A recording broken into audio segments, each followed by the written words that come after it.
नमस्कार दोस्तों, आज की मूवी बहुत इंटरेस्टिंग है। ये एकदम नए कॉन्सेप्ट पर है। इसमें ये दिखाया गया है कि कैसे अगर पास्ट में जाकर हमने कुछ चीज़ें चेंज कर दी, उसका असर प्रेजेंट पे कैसे पड़ता है। मूवी का नाम मिराज है। कहानी की शुरुआत में दिखाया जाता है कि 1989 का दौर है। एक 8 साल का बच्चा जिसका नाम निको है, वह गिटार बजाते हुए अपनी वीडियो रिकॉर्डिंग कर रहा था। तभी उसकी माँ वहाँ आती है और उससे कहती है कि देखो, मैं नाइट शिफ्ट के लिए जा रही हूँ। और हमें यहाँ दिखाया जाता है कि बाहर तूफान चल रहा है, बिजली कड़क रही है। न्यूज़ में ये वार्निंग दी जा रही थी कि तूफान है, 72 घंटे तक सावधान रहिए। निको अपने रूम में वीडियो रिकॉर्ड कर रहा था, तभी उसको सामने वाले घर से कुछ आवाज़ें सुनाई दी। वह देखने के लिए क्या माजरा है उस घर के अंदर गया। जब वह घर के अंदर गया तो उसने देखा कि उसकी हिल्डा आंटी जमीन पे पड़ी हुई है और उनके पेट से खून निकल रहा है। अभी वह वहाँ देख ही रहा होता है कि तभी उसकी हिल्डा आंटी का हस्बैंड एंजल वहाँ आ जाता है। उसके हाथ में चाकू होता है। निको उसको देख के बहुत ज़ोर से डर जाता है और वहाँ से भागता है। और जैसे ही वो गेट से बाहर निकलता है, एक तेज कार उसको उड़ा देती है और निको का ऑन द स्पॉट डेथ हो जाता है। आवाज़ सुनकर निको का बेस्ट फ्रेंड आइटर, जो उसके घर के बाजू में ही अपनी माँ के साथ रहता था, भागा भागा बाहर आता है। पुलिस भी वहाँ आ जाती है और हिल्डा आंटी के हस्बैंड को गिरफ्तार कर लेती है। अगले दृश्य में दिखाते हैं कि 25 साल बाद 2014 का समय है। निको के घर में एक फैमिली रहने के लिए आ गई थी। इस फैमिली ने निको का घर खरीद लिया था।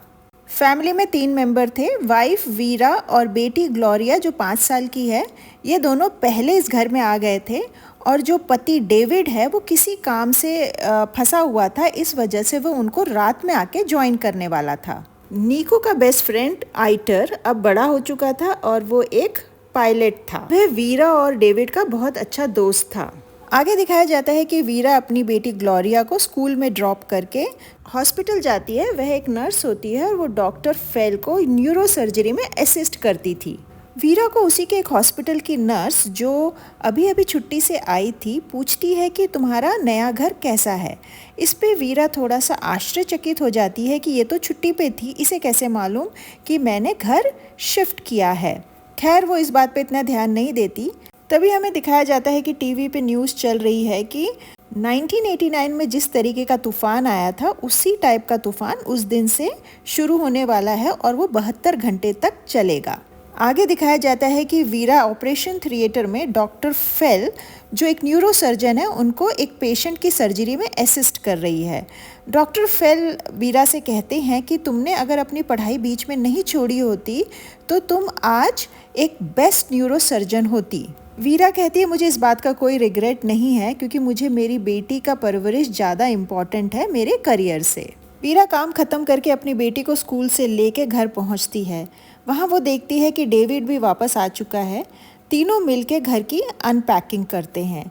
जब वह अनपैकिंग कर रही होती है तभी उसको एक तस्वीर मिलती है जिसमें डेविड की फ़ोटो एक लड़की के साथ होती है। इसमें वीरा पूछती है कि यह कौन है, तो डेविड कहता है कि वे उसकी एक्स गर्लफ्रेंड उर्सा है। घर सेट करते समय वीरा और डेविड को एक कबर्ड में वही निको का टीवी और वीडियो कैमरा और उसके साथ कैसेट दिखाई देते हैं। दोनों एक्साइट हो जाते हैं और अपनी बेटी के साथ वो वीडियो देखने लगते हैं। ये वीडियो वही होता है जो निको मरने से पहले गिटार बजाते हुए रिकॉर्ड कर रहा था।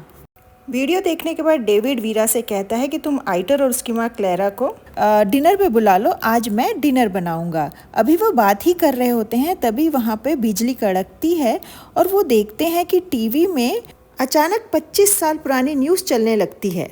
दोनों को बहुत आश्चर्य होता है क्योंकि वो टीवी किसी केबल से भी नहीं कनेक्टेड था, वहाँ कोई कैसेट भी इंसर्टेड नहीं था, तो इसमें अचानक न्यूज़ कैसे चलने लगी। हमें यहाँ ये भी दिखाया जाता है कि जो 25 साल पहले निको का जो एंटीना था वो अभी भी घर के ऊपर ही था और जो बिजली कड़क रही थी वो उस एंटीना पे पड़ रही थी। डिनर के वक्त डेविड और वीरा विक्टर और उसकी माँ को बताते हैं कि उन्हें एक पुरानी टीवी मिली और उन्होंने वो टेप देखा जिसमें एक बच्चा गिटार बजा रहा है। इस पर राइटर उन्हें बताता है कि वह लड़का उसका दोस्त निको है और उसके साथ क्या क्या हुआ वह भी बताता है कि कैसे उसने एक मर्डर देखा और कैसे उसकी एक एक्सीडेंट में मौत हो गई। बातों बातों में वह यह भी बताता है कि उसी दिन उनके स्कूल के क्लॉक में बिजली गिर गई थी, जिसकी वजह से जब नेक्स्ट डे वो स्कूल गए तो उन्हें बताया गया कि अब स्कूल 1 हफ्ते के लिए बंद रहेगा। जब आइटर उनको ये सब बता रहा था तब उसकी माँ क्लेरा काफ़ी डिप्रेस और दुखी दिख रही थी और उसे बार बार चुप रहने के लिए बोल रही थी। आइटर और उसकी माँ क्लेरा के घर जाने के बाद डेविड ने गूगल में एंजल और हिल्डा के बारे में सर्च किया। उसे पता चला कि एंजल ने पुलिस कस्टडी में आत्महत्या कर ली थी और आत्महत्या करने से पहले उसने पुलिस को बताया था कि उसका प्लान था बीबी को मारने के बाद उसको वो अपने स्लॉटर हाउस में दफनाने वाला था। यहाँ हमें ये भी दिखाया जाता है कि डेविड के सर के पीछे कुछ टाँके लगे हुए हैं। ऐसा लग रहा है जैसे उसकी कोई सर की सर्जरी हुई थी। वीरा जब डेविड के कपड़े रख रही थी तब उसे उसके पैंट में मैच बॉक्स मिलती है जिसमें किसी होटल का नाम लिखा रहता है। तो वो डेविड से कहती है तुमने सिगरेट पीना क्यों शुरू कर दिया। इस पे डेविड कहता है नहीं, मैंने सिर्फ एक ही पिया है, मैं लो तुम्हारे सामने इसको खिड़की के बाहर फेंक देता हूँ। और डेविड उस मैच बॉक्स के पैकेट को खिड़की के बाहर फेंक देता है। आगे दिखाया जाता है कि तूफान काफ़ी उग्र हो गया है और बिजली कड़क रही है। तभी अचानक वो पुराना टीवी फिर से चालू हो जाता है। टीवी की आवाज़ सुन के वीरा की नींद खुलती है और वो उस रूम में जाती है जहाँ टीवी रहता है। वह देखती है टीवी में फिर वही 25 साल पुराना न्यूज़ चल रहा है। तभी काफ़ी तेज बिजली कड़कती है और हमें दिखाया जाता है कि बिजली उस एंटीना के थ्रू आती है और वो टीवी लाइव कनेक्ट हो जाता है 1989 में, जस्ट निको की मौत से थोड़ी देर पहले। वीरा देखती है कि निको टेप लाकर कैमरा में डाल रहा है अपने आप को गिटार चलाते हुए रिकॉर्ड करने के लिए। उस टेप के बॉक्स पे एक गोल गोल निशान बना होता है जिससे वो पहचान जाती है कि ये टेप तो वही है जो इन लोगों ने थोड़े दिन पहले निको का देखा है जिसमें वो गिटार बजा रहा है।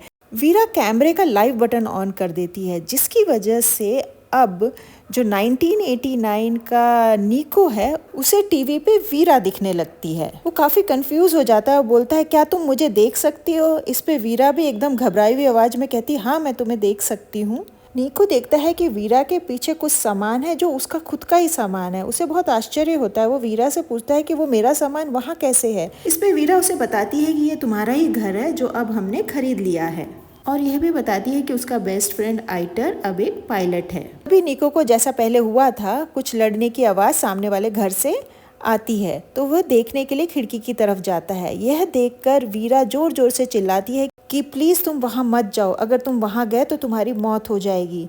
इससे निको बोलता है कि तुम्हें ये सब कैसे पता।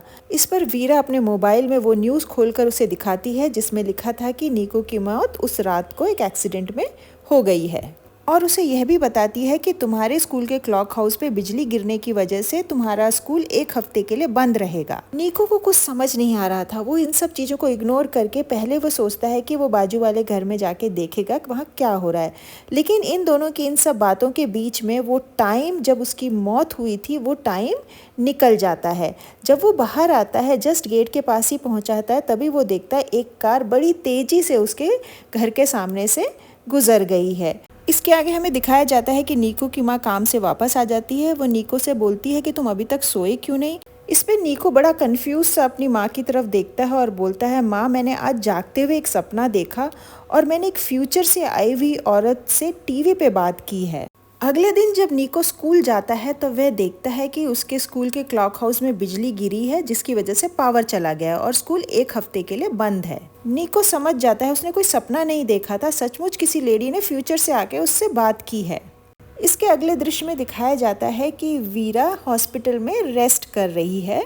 तभी एक नर्स आती है, उसे उठाती है और कहती है कि आपका ऑपरेशन थिएटर में सब लोग वेट कर रहे हैं। वीरा ऑपरेशन थिएटर में आती है तो सब लोग उसको डॉक्टर वीरा करके एड्रेस कर रहे होते हैं। उसे बड़ा आश्चर्य होता है और जब वो पेशेंट की तरफ देखती है तो वो वही पेशेंट होता है जिसका एक दिन पहले डॉक्टर फेल ने ऑपरेशन किया था।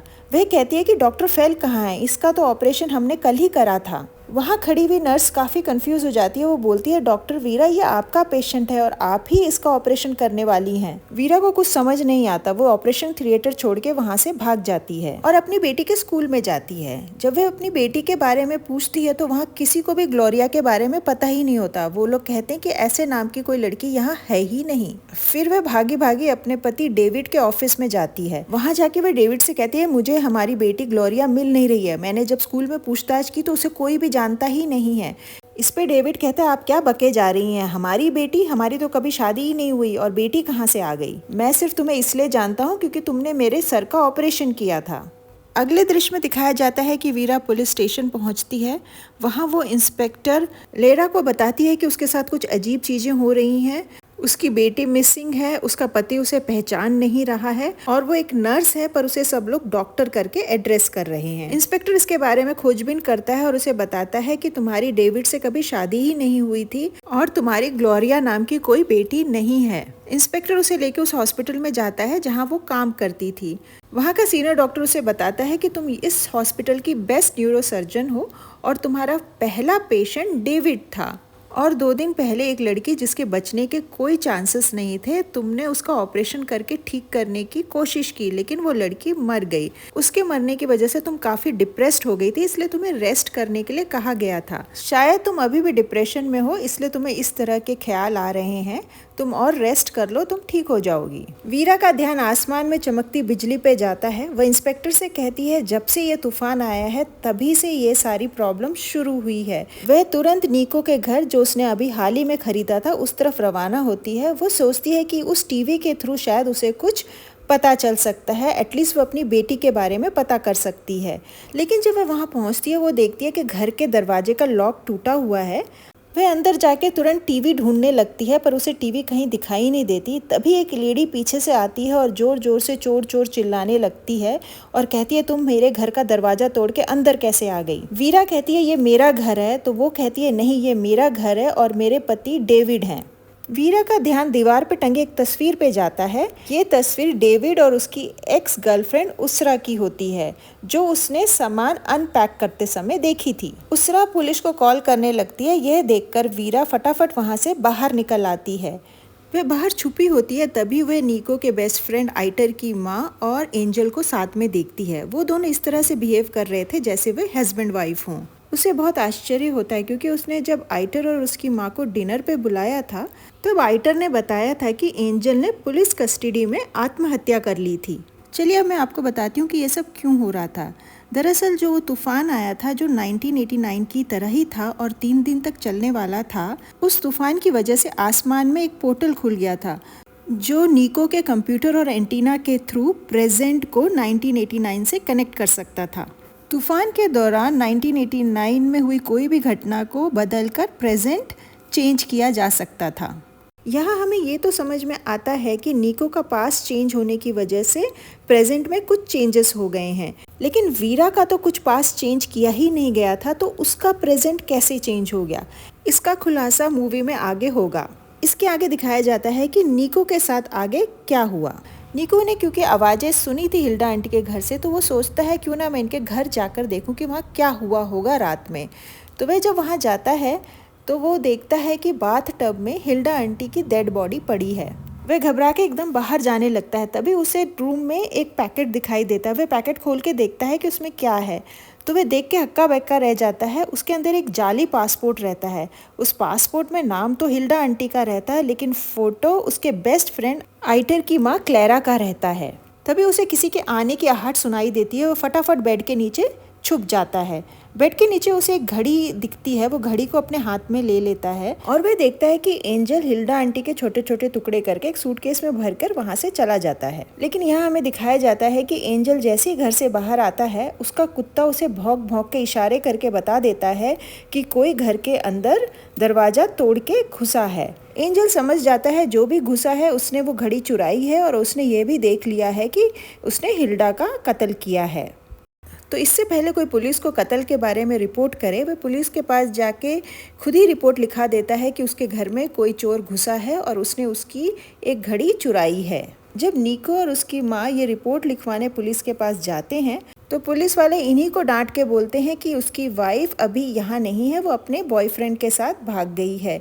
यहाँ हमें पता चलता है कि आइटर की माँ क्लेरा का एंजल के साथ अफेयर चल रहा था और उस दिन एंजल की वाइफ हिल्डा ने उन्हें रंगे हाथों पकड़ लिया था। गुस्से में हिल्डा ने इन दोनों के ऊपर चाकू से वार किया और इसी झड़पा झड़पी में हिल्डा को चाकू लग जाता है और वो ड्यूप्लेक्स के 2nd फ्लोर से नीचे गिर के मर जाती है। इस मर्डर को छुपाने के लिए एंजल ने क्लेरा का जाली पासपोर्ट बनाया जिसमें तस्वीर क्लेरा की होती है और नाम हिल्डा का होता है। क्लेरा का भाई एयरपोर्ट सिक्योरिटी में काम करता था, जिसकी वजह से वे बड़े आराम से कंट्री से बाहर निकल जाती है और बाहर जाके वे हिल्डा का क्रेडिट कार्ड भी यूज करती है है। इस वजह से पुलिस गुमराह हो जाती है और उसी दौरान एंजल हिल्डा की लाश को अपने स्लॉटर हाउस में ठिकाने लगा देता है।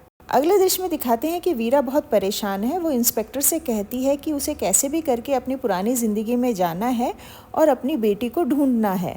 वह इंस्पेक्टर से कहती है कि अगर तुम मुझे नीको का पता ढूंढ के दे दो तो मैं शायद नीको के जरिए अपनी पुरानी ज़िंदगी में जा पाऊंगी। इंस्पेक्टर कहता है कि बिना परमिशन के मैं किसी का भी पर्सनल डेटा तुम्हें नहीं दे सकता हूँ, और जो तुम बातें बोल रही हो कि तुमने टीवी पे किसी बच्चे से बात करके उसका पास्ट बदल दिया इसलिए तुम्हारा प्रेजेंट बदल गया है, उस पर कोई विश्वास नहीं करेगा, सब तुमको पागल ही समझेंगे। तभी वीरा को याद आता है कि जब डेविड ने हिल्डा और एंजल के बारे में गूगल में सर्च किया था तब उन्होंने ये पाया था कि एंजल ने पुलिस को ये बताया था कि अगर वो पकड़ा नहीं जाता तो वो हिल्डा की लाश को अपने बूचर हाउस में दफनाने वाला था। वीरा इंस्पेक्टर से कहती है तुम क्यों नहीं इसके बूचर हाउस जाके चेक करो, अगर वहाँ लाश मिलती है तो मैं सही साबित होंगी और उस बेसिस पे मुझे नीको का एड्रेस मिल सकता है। एंजल के बूचर हाउस की तलाशी ली जाती है और उसमें हिल्डा की लाश मिलती है। आइटर की मां क्लेरा और एंजल को गिरफ्तार कर लिया जाता है। इंस्पेक्टर वीरा को किसी होटल का एक रूम नंबर बताता है और बोलता है वहीं पे एक आदमी है जो तुम्हें नीको का एड्रेस दे सकता है। वीरा तुरंत उस होटल की तरफ रवाना होती है। यहाँ हमें दिखाया जाता है कि डेविड एक लड़की के साथ होटल में रात बिता रहा है। ये लड़की और कोई नहीं, वीरा के हॉस्पिटल में काम करने वाली वही नर्स होती है जिसने वीरा से पूछा था कि तुम्हारा नया घर कैसा है, और वीरा को बहुत आश्चर्य हुआ था कि इसे कैसे पता मैंने घर शिफ्ट किया है। वीरा टेबल पे वही सिगरेट का पैकेट देखती है जो उसे डेविड के कपड़े अनपैक करते समय मिला था। वीरा समझ जाती है कि नीको का पास चेंज करने से पहले जो टाइमलाइन थी उसमें डेविड उसका पति था और उसे चीट कर रहा था, और अब इस टाइमलाइन में उर्सा को चीट कर रहा है। वीरा डेविड से कहती है कि तुम बैंक में काम करते हो, तुम मुझे नीको का एड्रेस निकाल के दो। इस पे डेविड कहता है ये इलीगल है और मैं ये नहीं कर सकता हूँ। वीरा उसे ब्लैकमेल करती है कि अगर तुमने मुझे नीको का एड्रेस नहीं दिया तो तुम्हारे इस अफेयर के बारे में मैं तुम्हारी बीवी को बता दूंगी। वह उसे एड्रेस दे देता है। वह तुरंत बताए हुए एड्रेस पे रवाना हो जाती है। इसी बीच हमें दिखाया जाता है इंस्पेक्टर जो वीरा की मदद कर रहा था वही नीको है, और ये भी दिखाया जाता है कि जब बचपन में नीको सबको बोलता था कि उसने फ्यूचर से आई हुई लड़की से बात की है तो सब लोग उसको पागल समझते थे। अपनी बात को सही प्रूफ करने के लिए उसने वीरा का एक स्केच बना लिया था और वो घंटों टीवी के सामने बैठा रहता था इस इंतज़ार में कि वो फ्यूचर वाली लड़की वापस टीवी में आएगी और उससे कांटेक्ट करेगी ताकि वो अपनी बात को प्रूव कर सके। यह देख उसकी माँ उसे लेकर दूसरे शहर चली जाती है और उसे काफ़ी सारे साइकेट्रिस्ट और साइकोलॉजिस्ट को भी दिखाती है। कुछ दिन के लिए उसे मेंटल हॉस्पिटल में भी रखा जाता है। निको समझ जाता है कि उसकी बात पर कोई भरोसा नहीं करेगा, इसलिए वो उस बात का जिक्र करना बंद कर देता है और अपनी नॉर्मल लाइफ जीने लगता है, और मन ही मन ठान लेता है कि वह खुद उस फ्यूचर वाली लड़की को ढूंढ निकालेगा, क्योंकि उसे ये पता है कि वो कहाँ आके रहने वाली है और उसका स्केच भी उसके पास होता है। समय बीतता है। निको अब बड़ा हो चुका था, एक इंस्पेक्टर बन चुका था, लेकिन उसकी खोज अभी भी जारी थी। उसकी मेहनत रंग लाती है। एक दिन वो रेलवे स्टेशन में वीरा को देखता है। वह वीरा से दोस्ती करता है और धीरे धीरे उनकी दोस्ती प्यार में बदल जाती है। समय बीतता है। वीरा एक न्यूरो सर्जन बन जाती है। निको वीरा को खोना नहीं चाहता था, इसलिए वह उसे नहीं बताता है कि कैसे उसने बचपन में उसकी फ्यूचर से आके जान बचाई थी। यहाँ हमें समझ में आता है कि वीरा की प्रेजेंट लाइफ कैसे चेंज हुई, क्योंकि वीरा ने निको की जान बचाई थी। निको ने ठान लिया कि वो वीरा से मिलेगा, और जब वे उससे मिला दोनों में प्यार हो गया और दोनों साथ में रहने लगे, जिस वजह से वीरा डेविड से मिली ही नहीं और उसकी बेटी ग्लोरिया पैदा नहीं हुई। और यहाँ हमें ये भी समझ में आता है कि तूफान की वजह से वीरा अपने पुराने टाइमलाइन में चली गई थी जहाँ उसने निको की जान बचाई थी, इसलिए उसे अभी का कुछ भी याद नहीं था। इसके अगले दृश्य में दिखाया जाता है कि वीरा निको के घर पहुंच जाती है, निको से मिलती है, दोनों में काफी इमोशनल बातें होती हैं। निको वीरा से कहता है कि उसे बहुत आश्चर्य हुआ जब तुम एक दिन मेरे पास अपनी खोई हुई बेटी की रिपोर्ट लिखाने के लिए आई। तुम्हें मेरे साथ गुजारी हुई जिंदगी का कुछ भी याद नहीं था। वीरा निको के घर में जब अपनी और निको की तस्वीरें देखती है और जब वो निको के गाल पे हाथ रखती है तो उसे कुछ कुछ चीजें याद आने लगती हैं, जिसमें वह देखती है कि वो दोनों कितने प्यार से रहते थे, लेकिन वे अपनी बेटी ग्लोरिया को भूल नहीं सकती थी। इसलिए वो निको से कहती है कि मुझे वापस अपनी पिछली जिंदगी में जाना है और निको से कहती है कि तूफान ख़त्म होने में सिर्फ 1.5 घंटा है, बस इसी 1.5 घंटे में मैं अपनी पिछली ज़िंदगी में जा सकती हूँ। मैंने तुम्हारी जान बचाई थी पास्ट में आकर, अब तुम्हारी बारी है।